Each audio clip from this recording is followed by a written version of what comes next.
viewers, so ito nga yung gamot na binigay sa akin, no. Ito yung first, ang paracetamol tablet 500 milligram, take 2 tablets 3 times daily. So 42 pieces ito.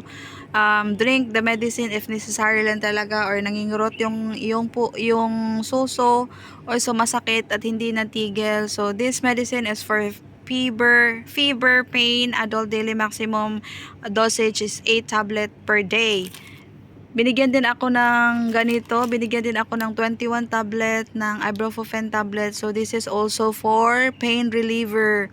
So kailangan ko na itong inumin for fever, pain, inflammation, protect from light. So this is ibuprofen, and we are very familiar with this ibuprofen dahil nga if you are in the Philippines, ito makikita natin to sa TV na naka-advertise for pain reliever. And the other one is, ito yung sabi ko kanina na famotidine tablet 200.